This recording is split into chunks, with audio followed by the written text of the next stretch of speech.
In a world divided by sanctions, war, and energy crises, one country has quietly played its cards with unmatched diplomacy and strategic brilliance.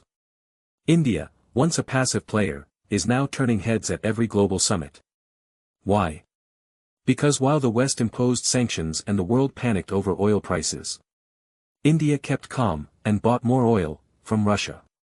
But how did India manage this fine balancing act between cheap energy and global politics? Let's uncover how New Delhi is reshaping global energy geopolitics, one barrel at a time. When Russia invaded Ukraine in 2022, the West reacted with sanctions, oil bans, and supply chain freezes. Global prices soared. Europe scrambled for alternatives. But in the East, India saw an opportunity. Russia, now isolated from the Western market, offered its crude oil at a massive discount, sometimes $30 per barrel less. For India, the world's third-largest oil importer, this wasn't just a bargain, it was a strategic windfall. Imports of Russian crude went from just 1% of India's total oil basket pre-war to over 40% by 2023 to 2024. And the best part?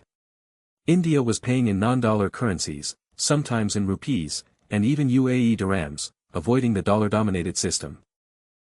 As India's oil tankers filled up with Russian crude, Washington, Brussels, and London weren't pleased. Questions were raised. Is India funding the war machine? Why is the world's largest democracy buying oil from an aggressor? India's response? Calm. Direct. Strategic. External Affairs Minister Dr. Jaishankar stood firm saying, "My moral obligation is to the Indian people, to ensure energy security at the best price." This one statement redefined India's global image, from reactive to assertive. India wasn't taking sides in a binary war, it was protecting its interests, and doing so legally. From less than 2% before 2022, Russia rapidly became India's top oil supplier, overtaking Iraq and Saudi Arabia. By mid-2023, Russia accounted for over 40% of India's oil imports. This helped India save billions in foreign exchange and ease inflation pressures at home. Indian refiners like Indian Oil, BPCL, and Reliance profited by buying cheap Russian crude and exporting high-value diesel and gasoline to Europe and Asia. India saved billions of dollars by buying discounted Russian crude.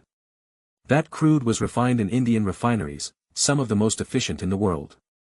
And a large portion of it re-exported, especially to Europe, as petroleum products like diesel and aviation fuel. Yes, you heard that right, Europe banned Russian oil, but bought Indian fuel refined from Russian oil. It's not a loophole, it's global trade reality. And India mastered it. India's oil diplomacy is more than economics, it's a statement of strategic autonomy.